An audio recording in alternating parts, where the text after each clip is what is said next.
By the 1990s, the Ontario Hockey League had found its footing. The OHL became a symbol of growth, innovation, and opportunity, setting the standard for junior hockey worldwide. But as the league expanded, so did the challenges. From groundbreaking initiatives like central scouting to the introduction of the exceptional player status, discover how David Branch turned vision into action, all while ensuring the players, the heart of the league, were supported on and off the ice. The player environment matters that Dave Branch has taken, certainly under his leadership, have been extraordinary. I'm not sure anybody in the history of the game of hockey, for sure, has done more for player environment matters. It's all about the players with David. And beginning back in 1979, in discussions I've had with David over the years, and there was 4 major components that the owners wanted. They wanted to see a style of play that improved. They wanted to see student-athlete education programs that were implemented. They wanted to see sponsorship details increase to a stronger level, and they wanted to see us to have a long-term broadcast deal. None of those things were on the plate when Dave Branch started in 1979. Today, they're all in a very strong position, and it certainly has a reflection on why the league has grown to the extent that it has today. Every single element of the game, and the game is so broad, whether that includes your billets, student athletes, player welfare, code of conduct, on-ice product, broadcast, web, like there are so many facets to our game that are wonderful, that make the OHL super special. And every single one of those areas, particularly some of the key ones, student athlete, player environment, on-ice safety, off-ice health and welfare, those have been the real key areas that Dave has led to help the league to change, and all for the best interest of the player and for the league. So it is night and day different from even when I started working in the office in 2006, and I don't even know how to describe it from how different it was from 1995 through to now. So dramatic, but nothing but better. I was on the committee that, was part of hiring Joe Birch, and again, Dave being ahead of the curve. He saw it. We had 20 teams at the time, I think it was 20, whatever the number was at the time, each team trying to recruit players, and we were going in there where I was one of the worst for sending out questionnaires, and the families were getting inundated, whereas if we could just tone it down, have one person who was well qualified, like Joe Birch, to go in and represent the league professionally, explain about the league, and it just made all of our jobs easier, and it positioned the league in a much more positive light, in my opinion, because you didn't have 20 teams trying to, inundate families. Player recruitment has to be at the forefront in what we're doing. The commercialization of the game continues to grow. So sponsorship, broadcast, media, all of that area and that space changes rapidly. So we have to continue to find ways to live in that space and to help our own individual clubs and league brand grow. It was trying to keep everybody on an even playing field, and what you did with it was up to you, but the information was all geared towards making sure big market, small market, there's no excuse here. Big or small, you can win. Dave was always ahead of the curve.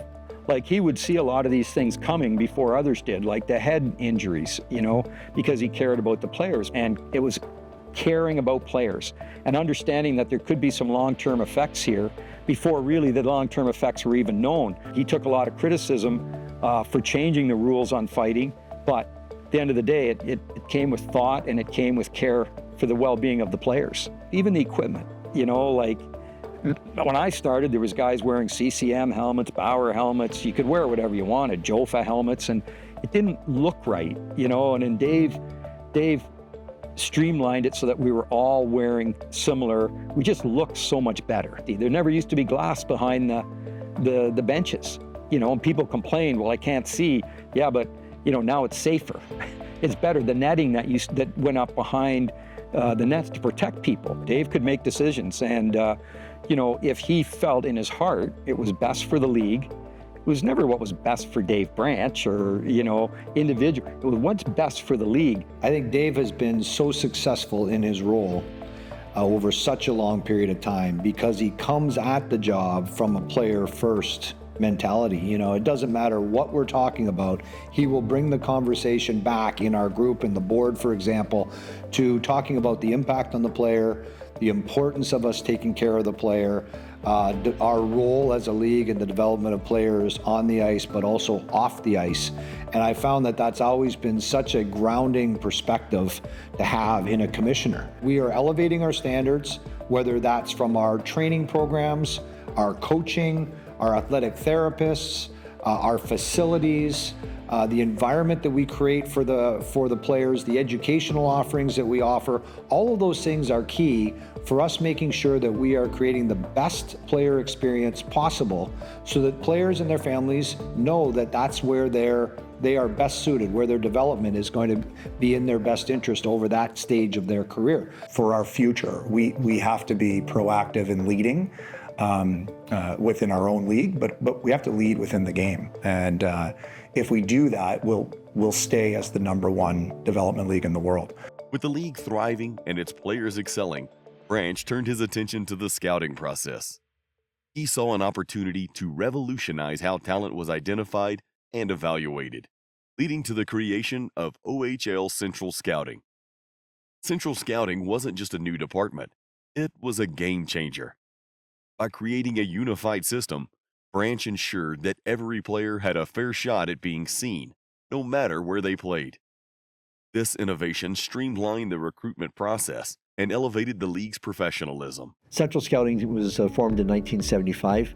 Jim Cherry was the first director of Central Scouting. They wanted to create something more central where there'd be some guidance through the league with their own staff of scouts to list prospects and not have to totally rely on your own scouts bird dogging all across Ontario and even into the States. It was just basically to have one body of men qualified by area to root the players out so that the teams didn't have to run all over everywhere. It made it more of a even playing surface for everybody.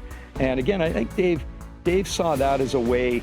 Parity was important to him because obviously in the OHL you have big market, you have small market, and Central Scouting was a way to kind of, I think, bridge the gap and make some equality. It allowed the teams to compare their scouting findings and recruitment against what the league could do with their own area scouts throughout the province. So some teams did a good job of covering, other teams maybe had a smaller scouting size, and then they, during the year you'd get reports and updates so that you had a better idea on players that you might want to focus on if you hadn't already found them yourself. When he had somebody like Jack Ferguson, for instance, running Central Scouting, there was nothing missed. Everything was accurate, everything, and Dave saw that the evaluation of players as being very important. And I think, when we went to the younger draft, he saw that as something that was really important to the league to help us spend a little more time recruiting these players. That is what drafting is all about. Getting the guy you want when the only chance you may have. If you don't care if you get him or not, we'll wait and see. But I really, and that's what I liked about Central Scouting, the way we used to do it by round. If they had a boy in the 6th round, and I really liked him, I better take him in the 4th. But if I didn't care, I'd wait till the 6th. So I don't suggest that everybody done it my way. All I know is my way worked. Because we got a lot of kids that everyone wanted. It was a way to try and give us an advantage, but at the same time, give families an advantage to get to know the teams that drafted them over the year, because most of these kids didn't come when we drafted them as underage, they were a year away. So they got to know the organization. It was up to the organization to prove to the families that this was a good option for them. So again, it used to be before we changed the age on the draft, you would draft a guy and boom, they were there the next year. When he lowered it, you had an extra year. It was good for us for recruiting, but it was also good for the family to get to know a little bit more about where they might be going, which in turn would make their decisions a little more educated. David's leadership wasn't just about the present. It was about building the future. One of his most innovative moves was recognizing and nurturing exceptional talent, paving the way for a new era of hockey superstars. The program wasn't just about talent, it was about opportunity, giving young athletes a chance to develop in the best environment possible. It ensured that the league remained competitive while giving exceptional players the support they needed to succeed. There was a player by the name of John Tavares, and he was lighting it up with the Marlboros and recognized that he has the ability to play right now in the OHL without going elsewhere, feeling that he needs to go elsewhere to play at a higher level. There was nothing in place with Hockey Canada. There was nothing in place by the branch. So we, as a league, through Dave's leadership, developed the exceptional player status. You have to be exceptional in a number of ways. It's not just your ability. You know, it's all about, like, you have to be mature enough. You have to go through a whole process. But again, Dave saw it. We can't not have John Tavares in our league. They were looking at a new rule or creating a new rule and wanted me the first player to go through the exceptional player process. And there was a few steps towards that, and I would have to go through that and then be evaluated and be voted. There'd be a vote to determine whether I was going to be eligible or ineligible for the draft. I had to meet with a sports psychologist. I remember having to write an essay and having to meet with the 3-person panel. I believe Doug Gilmore was on that panel, so I was like pretty in awe and was pretty excited about it, and having to meet with them, answer questions for them all to determine my maturity level, obviously my environment and my family and my upbringing and things like that. So it was pretty substantial for a 15-year-old to leave home, continue on, but obviously out of my family environment and the uniqueness of the situation. So nothing but great memories, and obviously it was tremendously impactful and changed my life significantly. So very grateful for him and obviously the rule and the opportunity. So John became the first exceptional player. It provides an opportunity for these players to play at a level that they would not otherwise be able to have. So absolutely, it's worked. You really wanted it for what it was meant for.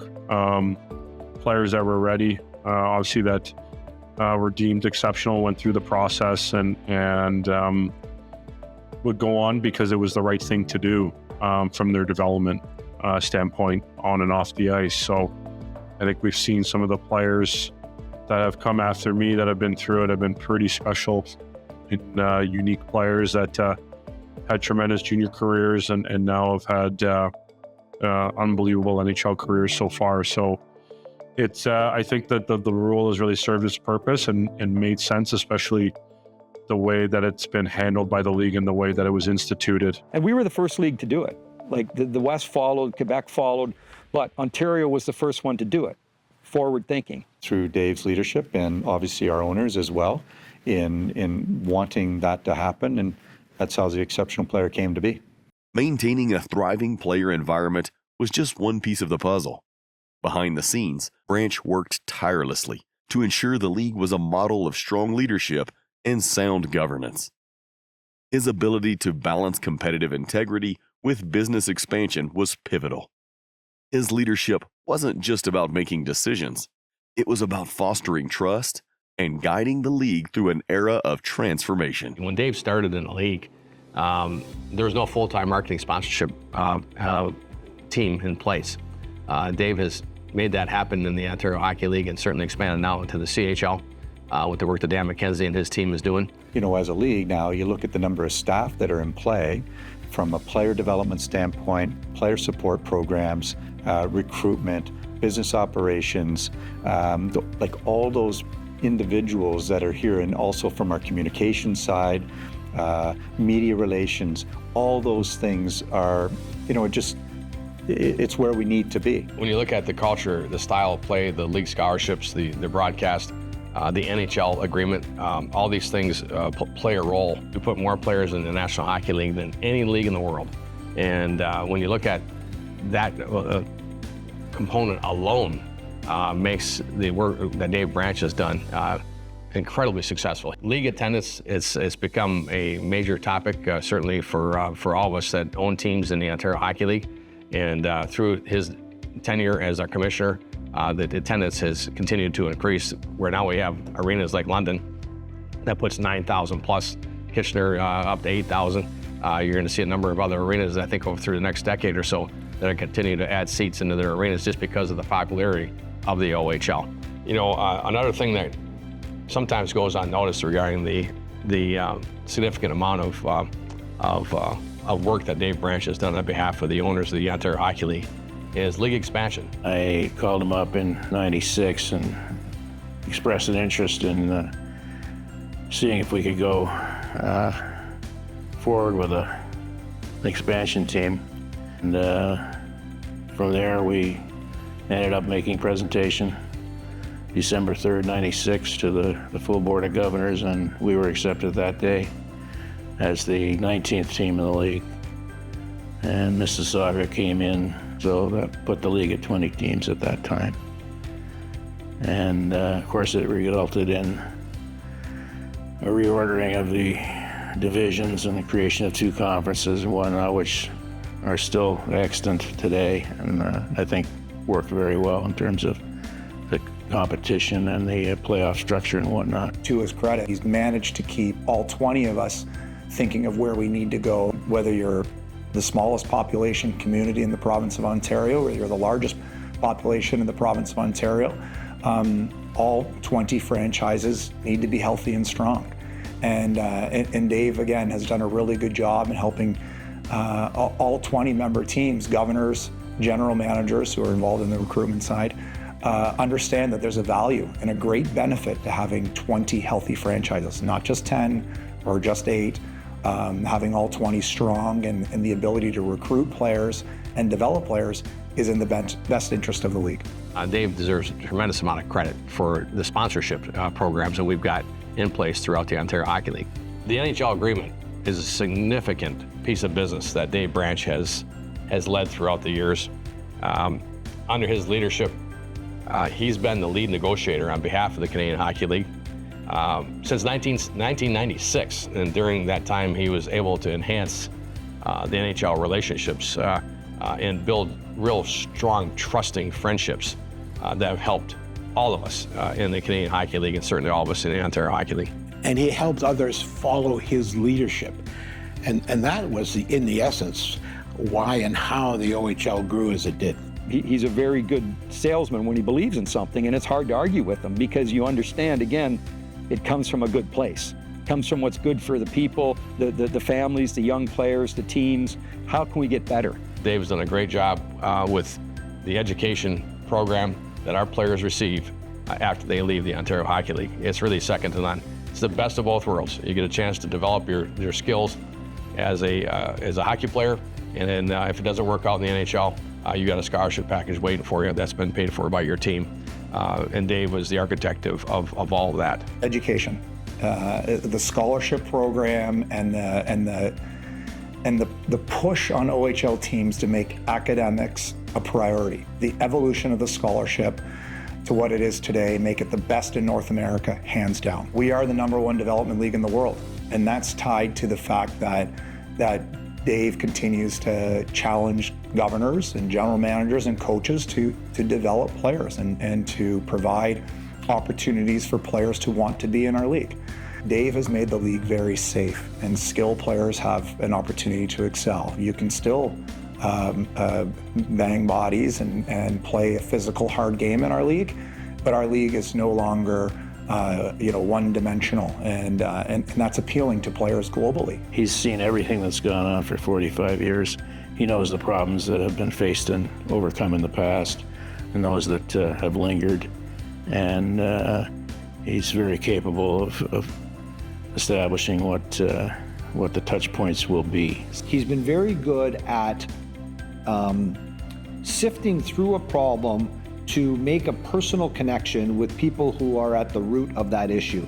So he builds personal bonds, whether it's a political issue, whether it's, whatever the issue is, a player matter, a family issue, he doesn't hesitate at all to meet with those people one-on-one and get hands-on with the situation and really get to know them better, have them get to see what he's all about, and try to level set those kinds of issues so that, people understand where he's coming from and what we can do to work through a problem together. He always remembered that the primary focus of why we were there was for players. There was never a doubt, there was never a question about why anybody sat on the board or was part of the Ontario Hockey League. It was players. For him to be the one that's bringing us back and focusing on those fundamental points, I think has really positioned our league well over this period of time. The scholarship, player development, and certainly player safety are three things that you can point directly to and say, Dave led us there, and we're the best league in the world because of it.